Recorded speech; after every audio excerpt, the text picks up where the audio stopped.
8절 말씀입니다. 사도행전 1장 8절 다 같이 시작. 오직 성령이 너희에게 임하시면 너희가 권능을 받고 예루살렘과 온 유대와 사마리아와 땅끝까지 이르러 내 증인이 되리라 하시니라. 아멘. 사도행전 20장 24절입니다. 시작. 내가 달려갈 길과 주 예수께 받은 사명 곧 하나님의 은혜의 복음을 증언하는 일을 마치려 하면은 나의 생명조차 조금도 귀한 것으로 여기지 아니하노라. 아멘. 예, 그리고 시편 50편 23절입니다. 다 같이 시작. 감사로 제사를 드리는 자가 나를 영화롭게 하나니 그의 행위를 옳게 하는 자에게 내가 하나님의 구원을 보이리라. 아멘. 예, 선교는 교회의 가장 중요한 사명이다. 이런 제목으로 말씀 전해주실 때 하나님께서 오늘 우리 김 목사님을 통해 큰 은혜 주실 줄 믿습니다. 한번 따뜻한 박수로 한번 맞아주시죠.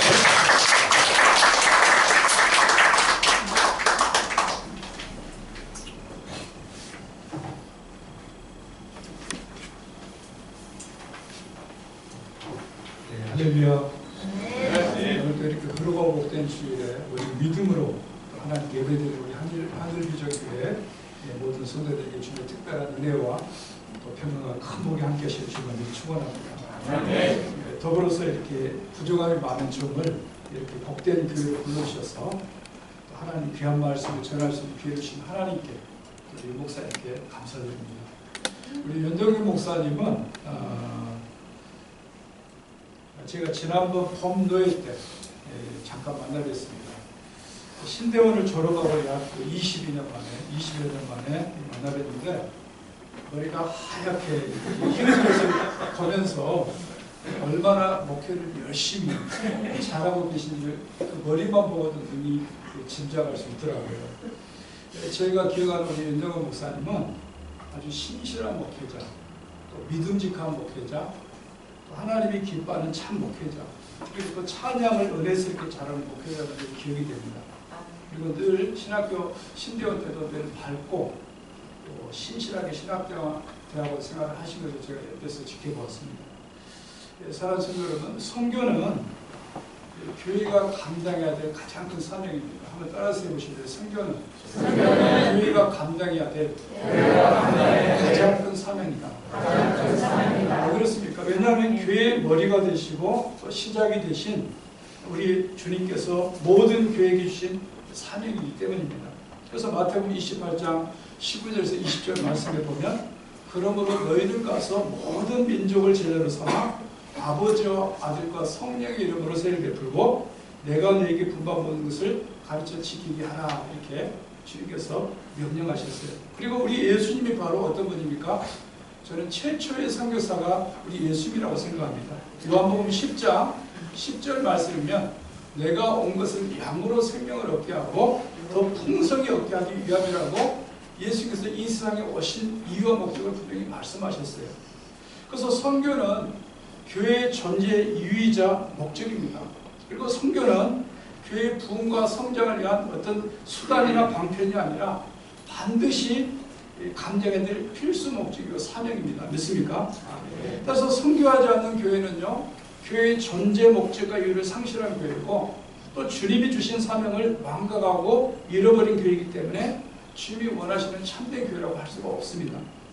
그래서 이 사실을 너무도 잘 알고 있는 사도 바울은 사도행전 20장 24절에서 교회가 달려갈 방향과 큰 사명이 오직 선교를 분명히 그가 증거합니다. 나의 달려갈 길과 주 예수께 받은 사명 곧 하나님의 은혜 복음을 증거하는 일을 마치려면 나의 생명조차 조금 더 귀한 것을 여기지 아니한다 이렇게 고백을 했어요.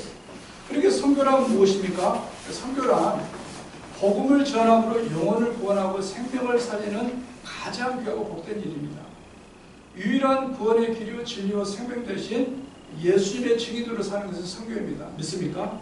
그래서 우리의 구원이요 가장 큰 복이 되신 예수의 통로로 사는 것, 다시 말해서 구원의 통로, 축복의 통로로 사는 것이 선교입니다. 그렇게 선교는 이 땅의 모든 교회에게 주신 사명 가장 크고 귀한 사명입니다. 그래서 선교는요 교회와 우리 성도에게 삶의 2순위, 3순위가 아니라 최고 1순위입니다. 그러면 생명의 복음을 전할 선교지는 또 어디입니까? 이 복음이 필요한 모든 곳, 모든 사람들이 바로 우리의 선교 대상이고 선교지입니다. 사도행전 1장 8절에 증가한 것처럼 예루살렘과 온 유대와 사마리아 땅끝까지 이르러 내 증이 되라고 했는데, 이 예루살렘과 온 유대와 사마리아 땅끝이 바로 선교지입니다. 다시 말해서 복음을 필요로 하는 지구촌에 사는 모든 사람들, 모든 것이 선교지라는 것이죠. 그래서 예루살렘과 온 유대는 믿지 않은 나의 가족과 친지, 이웃, 직장 동료, 학교, 병원 등을 병원 등 우리가 살아가는 삶의 자리가 바로 예루살렘과 저는 유다라고 생각해요. 또 우리는 그들 가운데 아직도 믿지 않은 자들에게 복음을 힘써 전해야 됩니다. 그런 점에서 저는 이 한국도 제가 최근에 이렇게 한국에 들어와서 보니까 한국도 선교지가 아닌가 그런 생각을 하게 됩니다. 왜냐하면 제가 한국에 와보니까 한국교회가 선교를 점점 예전에 비해서 잘 안 하니까 수많은 외국인들이 선교해달라고 오는 것 같아요. 예. 수많은 외국인 노동자들, 또 유학생들, 한류 열풍으로 한국을 구경하러 오는 외국인 관광객들이 점점 늘어나는 또 관광객들과 점점 늘어가는 다문화 가정들은 바로 우리가 선교할 대상이라고 저는 생각합니다. 우리나라의 첫 번째 선교사로 오신 선교사님이 누군지 아십니까? 토마스 선교사예요. 그죠? 대동강에서 이렇게 성경책을 들고 중국을 경유해서 오다가 순교하셨잖아요. 그죠? 이 토마스 선교사님과 또 중국 내륙 선교의 아버지하면 허드슨 테일러 선교사로 유명합니다. 이분들의 국적은 영국이잖아요. 근데 영국도 이제는 선교지라고 말하는 선교학자들이 있습니다. 그래서 몇 년 전에 제 후배 선교사님이 중국 항구에서 8년 동안 선교 목회를 하시다가 쇠퇴해가는 영국 교회를 섬기기 위해서 영국 선교사로 가셨어요. 이 토마스 선교사님을 파송한 그 토마스 선교사님이 섬기는 교회도 한국인 목사님이 그 당시에는 목회한 걸로 제가 들었어요. 왜냐하면 영국 교회가 갈수록 쇠퇴하니까 그 성도들이 이 땅의 교회가 다시 회복하려면 기도의 불이 필요하다. 한국교회 목사들은 새벽 기도의 영성이 있잖아요. 그래서 한국교회 목사들을 그렇게 환영하고 좋아한다고 해요. 그래서 그 후배 목사님이 아이들이 5명인가 4명이 됐는데 중국에서 8년 목회를 하시다가 영국 선교를 해야 되겠다 해가지고 가신 것을 제가 옆에서 본 적이 있습니다. 그리고 사마리아는 또 사마리아가 선교지인데, 사마리아는 복음을 필요로 하는 이방인 지역, 즉 이웃나라 중국과 일본에 비롯해서 전 세계 수많은 나라들이 선교지입니다. 어떻게 보면 이 중국은 가정교회, 3자교회 합쳐서 약 2억 5천 정도가 크리스찬이에요. 우리나라 인구보다 훨씬 많죠. 그래서 어떤 사람들은 중국이 무슨 선교지냐 이렇게 얘기하는데, 사실 북한과 함께 중국은 정말 선교지 중에 선교지입니다. 아직도 10억이 넘는 사람들이 예수를 믿지 않고, 또 중국이 지구상에서 가장 박해가 심한 지역 중에 하나가 중국입니다. 그래서 중국 현지 가정교회 목회자들은 지금도 감옥에 갇히고 또 온갖 핍박과 어려움을 겪고 있습니다. 마지막으로 땅끝이 또 선교지인데요. 선교학자들은 이 땅끝을 가리켜서 복음의 시작이 출발지인 예루살렘과 이스라엘이라고 말합니다. 그런데 저는 이 땅끝이 우리 교회와 우리 자신이라는 생각을 종종 하게 됩니다.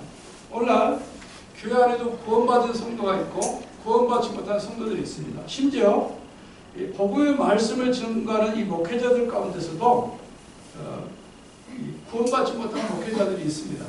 제가 어릴 때 감명 깊게 봤던, 저는 우리나라 그 땅끝마을 출신이거든요, 해남. 제가 어릴 때 감명 깊게 봤던 이 영화 중에 하나가 휴가라는 영화인데, 여러분 혹시 보신 분도 계신지 모르겠어요. 그 영화에 보면 이런 장면이 나옵니다. 한 교회가 있는데 한 20-30명 모인 아담한 교회예요. 그리고 목사님하고 성도들이 아주 뜨겁게 기도를 합니다. 그런데 목사님만 빼고 성도들만 다 들림받아서 천국에 가는 장면이에요. 그런데 이것은요, 어느 시대고 불문하고 이 현대 시대도 드러나는 실상이에요. 교회 다닌다고 다 구원받고 천국 가는 게 아니라는 거죠. 목사라고 다 천국 갈 수 있는 게 아니라는 거예요. 저는 그 장면을 보면서 그 땅끝은 바로 뭐 예루살렘, 이스라엘 그런 여러 가지 신학적인, 성교학적인 어떤 해석이 있지만 우리 자신이라는 거죠. 그래서 바울은 뭐라고 했습니까? 두렵고 떨림으로 너희 구원을 이루라고 그랬습니다. 믿습니까? 교회도 십자가만 달렸다고 교회가 아니라는 것이죠. 주님 앞에 보시기에 주님이 이기는 교회, 인정하는 교회, 정말 이 교회 참교회라고 하는 것은 우리가 한순간 좀 잘했다고 참교회가 아니라는 거죠. 주님이 오실 때까지, 주님 앞에 갈 때까지. 그래서 세상의 종말은요, 개인적인 종말과 우주적인 종말이 있습니다. 그죠? 그래서 세상 끝날에 주님이 오신다고 그랬어요. 근데 주님이 오실 때까지 있든지 아니면 우리가 가든지 할 거예요. 그래서 우리의 구원은 진행형이라는 것입니다. 그렇다면 선교사는 또 누굽니까? 모든 그리스도인이 다 선교사입니다. 하면서 모든 그리스도인들이 선교사다. 선교사 중에는 보내는 선교사가 있고요, 가는 선교사가 있어요. 그리고 풀타임 선교사가 있고 또 파트타임 선교사가 있습니다. 또 후원을 받아서 선교하는 선교사가 있고 또 자기가 그 선교지 현장에서 이렇게 거기서 일을 하면서 하는 사도 바울도 어떤 그런 텐트 메이커잖아요. 자비랑 선교사가 있어요. 저는 중국으로 갈 때 저는 이렇게 신학을 했기 때문에 목회자 신국이기 때문에 한국에서 후원받지 않고 중국에서 자비랑 하려고 이렇게 하나님께서 가려고 했는데 그 지혜를 주셔서 한국에서 이제 중국에 한국의 후원을 받지 않고 가서 17년 동안 사역을 했습니다. 그리고 기도로 중보하는 선교사가 있고 물질로 섬기는 선교사가 있습니다.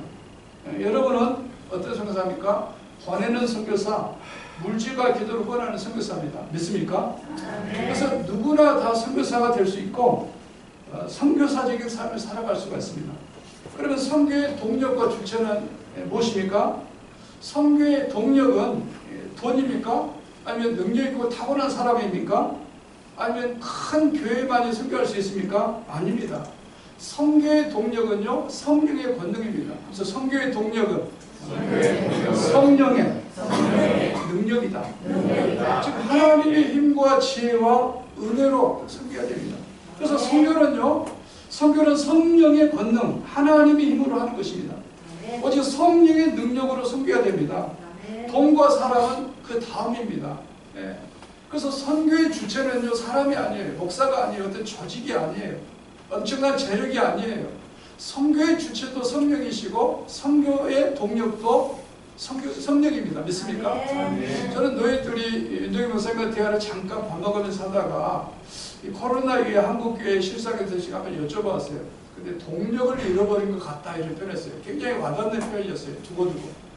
한국교회가 70년대, 60년대, 80년대 초반에도 얼마나 뜨거웠습니까? 그죠? 기도음악을 가득하고 교회마다 사모해서 교회를 그냥 전도에도 가지만 갈급하면 교회로 갔거든요. 저는 시골에 살았기 때문에 시골에서 교회는요 굉장히 그 주변에서 엄청난 영향을 끼쳤습니다. 정복 모든 면에서도 병원이 멀기 때문에 이 시골 교회가 주는 어떤 그 향수 영향력은 굉장히 컸거든요. 근데 오늘날 현대 이 시대는 이 교회를 세상 사람이 우습게 하는 거죠. 마치 맛을 잃어버린 소금처럼 안타까운 일이에요. 이 동력을 잃어버린 것이죠. 그래서 우리는 기도해야 되는 것입니다. 하나님의 은혜를 구해야 되는 것입니다. 따라서 하나님이 우리에게 은혜 주시고 힘 주시고 지혜 주시면 선교는 얼마든지 할 수 있습니다. 누구든지 할 수 있습니다. 그리고 교회가 크든 작든 할 수가 있고 재정이 많든 적든 할 수가 있습니다. 이제 우리 한일비전교회도 이렇게 교회를 옮겨야 될 그런 상황이 있는데 저는 우리 한일비전교회가 재정이 많든 적든 상관없이 어려울지라도 이 선교의 줄을 붙잡을 때 하나님께서 놀라운 은혜를 허락할 줄 믿습니다. 특별히 선교는요, 바울이 사도행전 20장 24절에서 고백한 것처럼 가장 복되고 귀하고 영광스러운 하나님이신 최고의 사명입니다. 우리의 생명과 인생을 다 걸어도 좋을 그런 가치 있는 가장 의미 있는 일이 선교입니다. 나의 달력의 길과 주 예수께 받은 사명, 곧 하나님의 은혜의 복음을 증거하는 일을 마치는 나의 생명적다 조금 더 아깝지 않다. 이 고백을 하지 않습니까? 그러면 선교에 힘쓰면 큰 복을 받지만 선교하지 않으면 막심한 손해를 보게 됩니다. 이 선교하는 교회는요, 하나님께서 약속하신 큰 은혜와 복을 보장해 주시지만 선교하지 않는 교회는 하나님께서 크게 책망하시고 그 책임을 물으십니다. 우리 하나님은요, 대형교회 건물을 보고 1000명, 2000명 교회를 보고 기뻐하지 않습니다.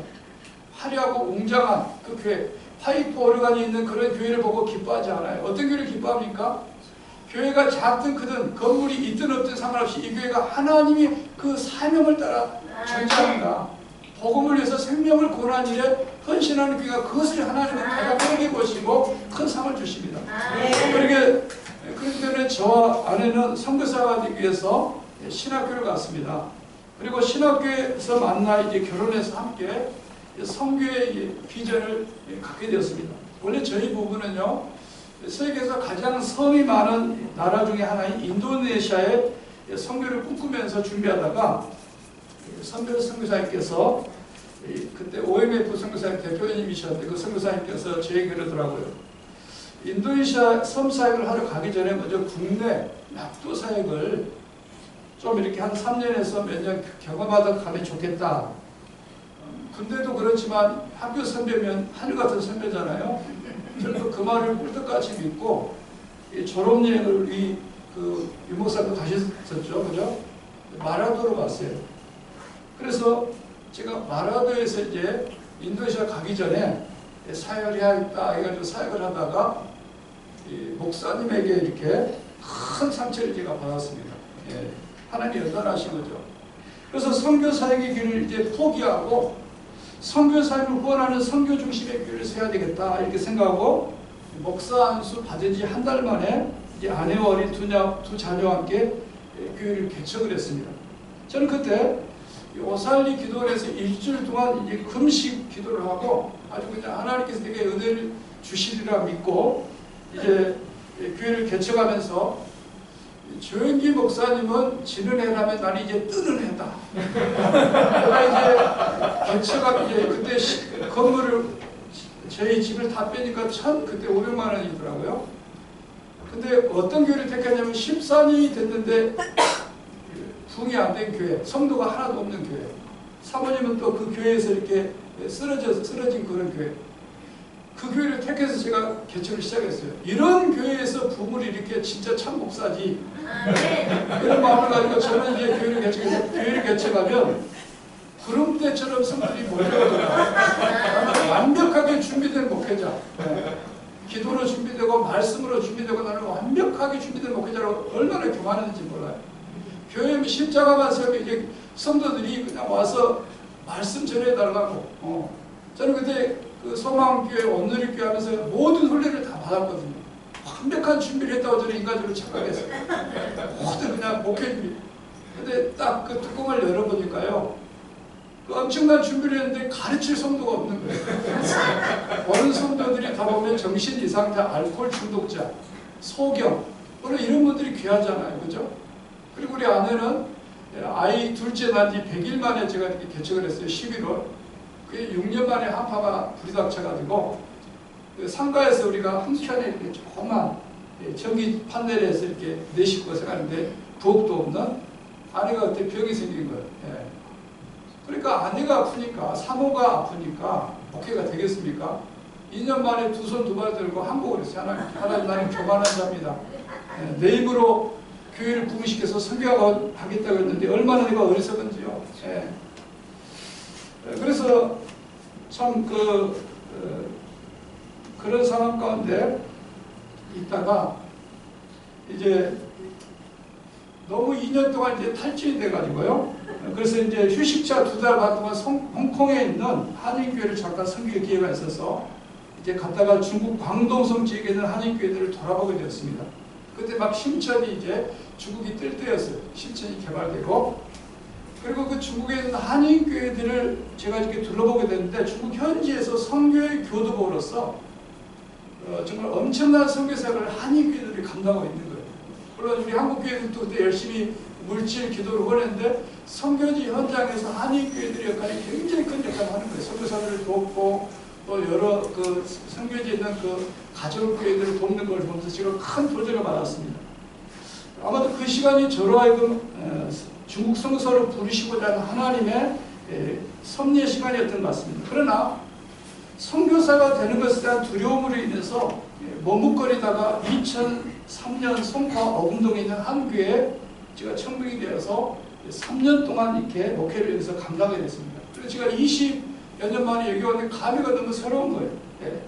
당시 성도들이 장년 50명 되었고 이 주일학생 이 청년들까지 해서 청년들은 40명 되는 제법 안정된 목회지였습니다. 그런데 제가 목회가 너무너무 재미가 없는 거예요. 열심히 저는 뭐 그때 새파랗게 젊은 신학대학을 갓 졸업한 목사이기 때문에 할 수 있는 건 기도밖에 없고 그냥 이렇게 다른 게 없잖아요. 그냥 3년 목회를 했는데 재미가 없는 거예요. 그러면 하나님의 부르심이 이 선교지에 있었기 때문인 것이죠. 그래서 목회 사역을 내려놓고 잠시 쉬면서 기도하는 중에 하나님께서 이 중국 선교사로 가라는 구체적인 응답과 부르심의 설명을 받게 되었습니다. 가라. 그러면 내가 너를 들어 쓰겠다. 그런데 보통 선교사로 나가려면 여러분도 알겠지만 최소한 2년 정도를 준비해야 됩니다. 선교 훈련과 함께 파송교회를 또 구해야 되고 선교 헌금을 또 모집해야 되기 때문입니다. 그런데 하나님께서 저에게 곧바로 중국에 갈 수 있는 지혜를 주셨어요. 한인교회 부교육자로 가는 것이었습니다. 그래서 저는 2007년 4월에 중국에 갔습니다. 물론 저는 한인교회를 개척해서 중국에서 사역하는 선교사님들을 물질과 기도를 얻고 또 중국 현지에 있는 가정교회 목회자들과 가정교회들을 도우라는 비전을 하나님께서 주셔서 이제 한인 목회를 하기 위해서 가게 됐습니다. 그리고 그래서 중국 절강성 항주에서 1년 동안 유학생 사역을 했고 또 중국 절강성 이유라는 무역도시에서 13년 동안 한인 목회를 했습니다. 그리고 나머지 3년은 중국 복건성 샤먼이라는 도시에서 3년 사역을 하게 되었습니다. 사실 한국도 그렇지만 지금 현재 중국도요, 교회 개척이 매우 힘든 상황입니다. 한인교회도 그렇고 중국 가정교회도 그렇고요, 굉장히 힘든 상황입니다. 그런데 하나님께서 은혜를 주셔서 4명의 초신자 성도들과 교회 개척을 하게 됐는데 아마 공간이 이만한 공간인 것 같아요. 교회 공간이 가득 찰 만큼 부흥을 하게 됐습니다.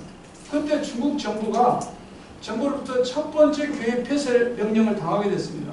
아마도 중국 한인교회로서는 저희 교회가 첫 번째인 것 같아요. 저희 교회와 함께 바로 옆에 있는 교회가 같이 폐쇄되었습니다. 그때 저와 성도들은 큰 충격을 받았습니다. 한국에서는 경험하지 못한 충격이죠. 성도들이 있는데 교회 문 딱 닫아야 되거든요. 안 닫으면 어떻게 돼요? 목회자는 추방이고 여러 가지 해를 당합니다. 그리고 기도하는 중에 저는 이렇게 2가지, 새벽에 기도하는데 2가지 하나님이 깨달아 주셨습니다. 하나는 중국에서 쫓겨나기 전에 지금 선교한다는 사실을 깨달았어요. 그 추방을, 그 폐쇄를 당해서, 첫 번째 폐쇄를 통해서 저는 생각에는 교회가 크게 부흥하고 좀 더 재정이 넉넉해지면 그때부터 적극적으로 선교하겠다는 마음을 가졌습니다. 그런데 교회 폐쇄를 당하면서 지금 선교한다는 사실을 깨달았어요. 교회가 작든 크든 교회가 재정이 많든 적든 상관없이 지금 선교한다는 사실을 깨달았습니다. 그래서 그때부터 완전히 선교 중심적인 교회로 전환해서 적극적으로 선교에 힘쓰게 되었습니다. 제가 사는 이외에 우리 성도들은 다 거의 99%가 사장이에요, 사장. 왜냐하면 다 무역하는 분들이고, 그렇다고 뭐 심천이나 상해나 북경처럼 이렇게 돈이 많은 사장들이 아니라 일명 옛날에는 보따리 장수라고 하죠. 중국에서 어려운 사람들이 막바지로 와서 기회를 붙잡는 것이 이유라는 지역인데, 또 한국에서는 요즘 이렇게 일거리 없으니까 젊은 친구들도 오려는데 그런 지역이었습니다. 그렇지만 성도들은 다 사장이에요.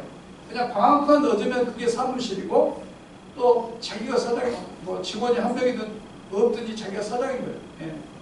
그런 곳에서 이제 성도들과 함께 목회를 했는데 선교 중심적인 교회를 전환해서 적극적으로 선교에 힘썼습니다. 그래서 교회 재정의 20% 30% 이상을 선교에 사용했습니다. 그리고 제가 교회를 개척한 지역이 특별히 무역도시였기 때문에 성도들이 만든 물건들 가운데 창고에 쌓아둔 재고들을 매년 수십 박스씩 북한에 보내는 사역을 하게 됐습니다. 그리고 교회 폐쇄 이후에는 조선족, 한족 가리지 않고 다 와서 예배를 드리도록 했습니다. 우리 한국은 뭐 그런 게 문제가 아니라 중국에서는 한인교회, 외국인교회는 중국인이 와서 예배 드리면 안 됩니다, 법적으로. 예.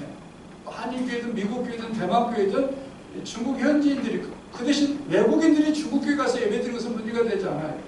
그 법적으로 큰 문제입니다. 그래서 중국의 옛날에는 주보에 보면 우리 교회는 중국인을 받지 않습니다, 그렇게 써있어요, 보통. 근데 저는 이제 한번 폐쇄를 당했잖아요. 그죠? 더 이상 겁날 게 없는 거예요.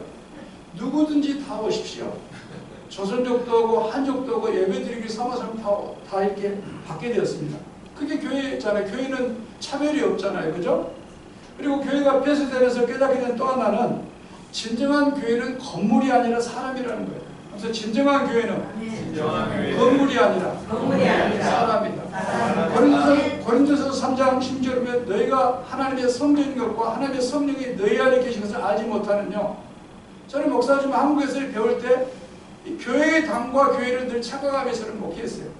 예. 근데 교회는요 건물이 아니에요. 저와 여러분이 이 자리에 없으면 이 건물은요 나이트클럽도 될 수 있고 별별 장소가 다 될 수 있는 거예요. 그죠? 진짜 교회는 나고 우리입니다. 믿습니까?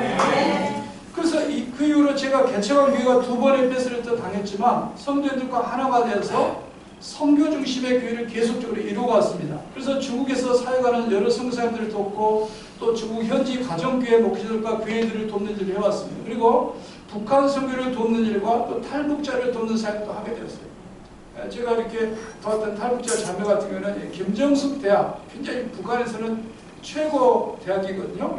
김일성 아내 이름이잖아요. 그래서 그 탈북자 자매를 이렇게 도왔는데 지금 공덕동에 있어요. 공덕동에서 아주 행복하게 이렇게 잘 살고 있습니다. 그래서 또 다른 탈북자들 선교에서 사회복장을 지금 공부하고 있어요. 아마 내년에 이렇게 마치잖아요. 사실 중국은 지금도 그렇지만 공식으로 선교를 할 수가 없습니다.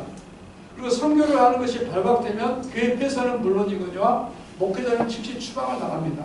그렇지만 주의 은혜로 4번의 폐쇄를 제가 당했는데요. 하나님이 추방을 하지 않으셨어요. 왜냐하면 제가 해야 될 사명이 있었기 때문이죠. 그래서 코로나 기간에 제가 사역하던 지역에서 자꾸 안전국, 여기서는 안기부라고 그러죠. 안전국과 전국에서 저를 주시하고 괴롭게 하는 바람에 저는 함께 동행하던 우리 전사님에게 성기등 교회를 위임하고 성을 좀 바꿔야 되겠다 해서 복권성 있는 한인교회 청빙을 받게 되었습니다. 그래서 그 교회는 24년이나 된 교회였지만 성교에 매우 소극적인 교회더라고요. 왜냐하면 그 지역은 우리나라로 말하면 강남 출신의 성도들이에요. 이유는 좀 이렇게 약간 그런 순수한 서민 출신이라면 그쪽 그 샤먼 그쪽은 좀 이렇게 그 약간 엘리트층 성도들 같아요. 그러니까 다 중국의 유명한 큰 회사들 그 주재원들이고 또 외국 미국 회사들 또 이렇게 괜찮은 어떤 지역이에요. 아주 잘 사는 지역. 근데 거기에 제가 이제 청빙을 받았는데 안타까운 것은 선교에 너무 소극적이에요. 그래서 저는 그 교회를 선교 중심의 교회를 세우기 위해서 제가 가지고 왔던 차는 중국 가정교회 사역자에게 주고 또 교회에 원래 있는 차가 있는데 그 지역이 워낙 교통이 좋아요. 차가 필요하지 않아요. 뭐 전철부터 다 있으니까요. 그래서 교회 차량도 제가 처분했습니다. 그리고 제 차와 교회 차를 유지하는 비용으로 성서를 돕자 성도를 설득해서 선교를 이제 적극적으로 하게 됐어요. 그래서 매년 15곳 이상을 섬기게 되었습니다. 그리고 코로나 기간에 제가 보니까 중국에서 많은 성도들이 한국으로 추방 아니면 비자발적으로 오는 거예요. 근데 선교단체들이 너무나 많이 고생을 하는 게 선교사들을 케어하느라고. 그래서 한국의 선교단체를 도와야 되겠다. 그래서 교단 선교단체, 또 제가 속한 선교단체, 또 중국에 있는 성도들이 코로나 때 은혜 받은 곳이 CBS 방송이거든요. 새롭게 하소서. 저도 마찬가지. 저도 아내와 4년 동안 떨어져 있었기 때문에. 그래서 역으로 저희 교회에서는 이렇게 한국에 선교단체를 돕고 선교사를 위해서 CBS 방송을 선교를 하고 또 중국의 신학교를 돕고 또 탈북자를 돕고 그런 사역들을 해나갔습니다. 그런데 제가 이렇게 개척교회와 청빙교회의 차이는 그거예요. 개척교회는 목사가 개척이기 때문에 큰 목사가 하자는 대로 하는데 청빙교회는 눈치 볼 사람이 하나님 말고 있더라고요. 교회 중직들이. 자꾸 성도들이 불안해하는 거예요. 목사님이 선교하면 우리 교회 문 닫습니다. 선교를 줄여야 됩니다. 하지 않아야 됩니다. 근데 제가 한 고집하거든요. 계속적으로 저는 이미 추방을 한번 폐쇄를 당했기 때문에 더 이상 나는 나머지는 덤으로 나는 사역한다. 하나님이 나에게 주신 사명은 선교하러 보냈기 때문에 선교하다가 나는 가리라. 계속 선교를 했죠. 그런데 결국 작년 9월에 공안에 우리 아내가 붙들려 가서 아주 강도 높은 조사를 받았습니다. 그러니까 여러분 그 수사반장이나 옛날 그 드라군의 그런 취조 있잖아요. 범죄인 취급처럼. 그래서 우리 아내가 이제 그 주사를 받다가 너무나 큰 충격을 받아가지고 또 허리도 안 좋고 또 생리빨도 빼고 그래가지고 결국 우리 아내가 몸이 좋지 않은 상황에 이렇게 들어오게 됐어요. 저는 또 성도들이 있으니까 남았죠 끝까지. 근데 결국 9월에 이제 공안에 강하게 주사를 받고 또 한 몇백 페이지 분량이었던 그것을 또 리스트를 작성하고 아마 추방하려고 그랬는지 모르겠어요. 그리고 10월 달에 또 교회를 4번째 폐쇄를 했습니다. 그리고 4번째 폐쇄를 하면서 제가 또 온라인으로 이렇게 예배를 드리는 가운데 하나님이 구체적으로 이제 그만이다. 이제 한국에 들어가서 이제 안식년을 좀 가져라. 그래서 17년의 사역을 제가 이제 마치고 이제 금년 4월 10일 선거하는 날 있잖아요. 그때 이제 들어오게 됐습니다. 그래서 지난 중국 사역을 돌아보면 모든 것이 하나님의 은혜라는 생각밖에 없습니다.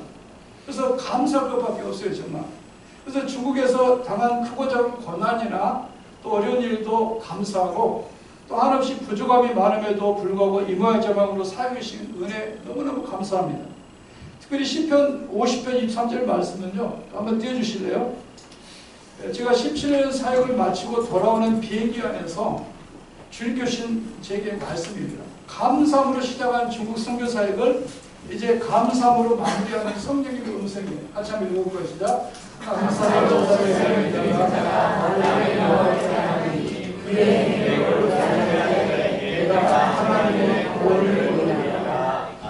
저는 중국 땅에서 사역하는 동안 날마다 감사하며 살았습니다.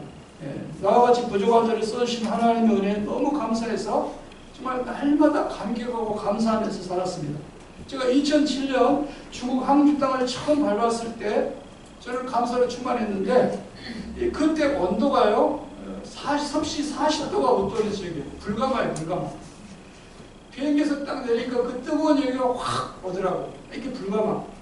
근데 너무 좋고 감사했습니다. 왜냐하면 하나님께서 내게 이 중국에 딱 닿자마자 공짜 불가마를 주는 거야. 그리고 또 하나는 이 뜨거운 열기처럼 성령의 불같은 그 열정을 가지고 이 땅에서 나는 살아야 돼, 사역을 해야 되겠다. 이런 마음을 주는 거예요. 그리고 이번에 17년 사역을 마치고 돌아온 중에 비행기를 타면 하나님 말씀을 잘 주시더라고요. 저는 비행기 탈 때 이렇게 꼭 말씀을 읽고 묵상하거든요. 이 시편 50편 23절인데 감사로 제사를 드린 자가 나를 영화롭게 하나니 그의 행위를 옳게 하는 자는 내가 하나님의 구원을 보여주리라. 이 주신 말씀을 따라 저는 감사함으로 중국 땅에 들어가서 감사함으로 사역을 마치고 돌아왔습니다. 여러분 하나님의 은혜는요 특별히 우리가 감사할 수 있을 때 감사하는 것보다 어려울 때 가정적으로 또 건강적으로 교회적으로 어려울 때 감사를 많이 하잖아요. 그럼 하나님의 축복이 임합니다. 됐습니까? 어렵다고 불평하고 힘들다고 불평하고 그냥 계산적으로 할 때 쪼들린다고 막 그냥 그것에 머리 싸매고 이게 참 이게 앞으로 어떻게 하지? 아니에요. 어렵고 힘든 것은 힘들 때는 하나님이 일하시는 기회입니다. 믿습니까? 우리 비전교회가 이제 교회를 옮기는 분들이 아까 장로님이 기도 제목을 내놨는데 이것은요 더 큰 하나님이 일하심을 경험할 수 있는 저의 찬스예요. 믿습니까? 저는 이거 확신합니다. 저는 4번의 폐쇄 가운데 3번의 교회를 옮기는 경험을 했기 때문에 하나님이 어떻게 일하시는지 정말 놀랍습니다. 그래서 이럴 때는요 감사함으로 기도하면 되는 거예요. 부족하면 그것 계산하면서 그냥 어떻게 머리 굴릴 생각 해야죠. 왜냐면 우리가 또 인간적으로 노래가 보면 그러나 그것보다 더 앞서는 것은 하나님을 기대하는 겁니다. 믿습니까? 하나님 하시기를 기대하는 거예요. 그럼 하나님이 놀라운 일을 행하세요. 저도 그런 일들을 경험했습니다. 네. 그렇습니다. 금년 남은 날에도 감사함으로 사는 우리 하늘 비전교회 성도들이 될 수 있기를 간절히 소망합니다. 이렇게 하나님을 가장 기쁘게 해드리고 영화롭게 해드리는 선교 중심적인 하늘 비전교회에서 우리 귀한 유목사님과 함께 예배드림을 진정으로 감사하시기 바랍니다. 감사함으로 가정을 세우고 또 감사함으로 직장을 섬기고 또 감사함으로 금년 남은 하늘을 살아갈 수 있기를 소망합니다. 감사는요 어디서나 할 수가 있습니다. 감사는 어떤 상황이나 조건에도 할 수가 있습니다. 그런데 감사는 하나님을 영화롭게 하는 최고의 제사고 예배입니다. 선교와 공통점이에요. 선교도 어디서나 얼마든지 할 수 있거든요. 우리 하나님은 감사하는 자에게 더 큰 은혜와 복을 부으십니다. 그러므로 오직 감사함으로 하나님 보시기에 세상에서 가장 옳고 이 복된 선교의 사명을 힘있게 감당함으로 이 하나님께서 예비하신 더욱 풍성한 은혜와 복을 받아들일 수 있기를 제공하기를 축원합니다. 기도하겠습니다. 살아계신 하나님 아버지, 우리 하늘 비전교회가 하나님이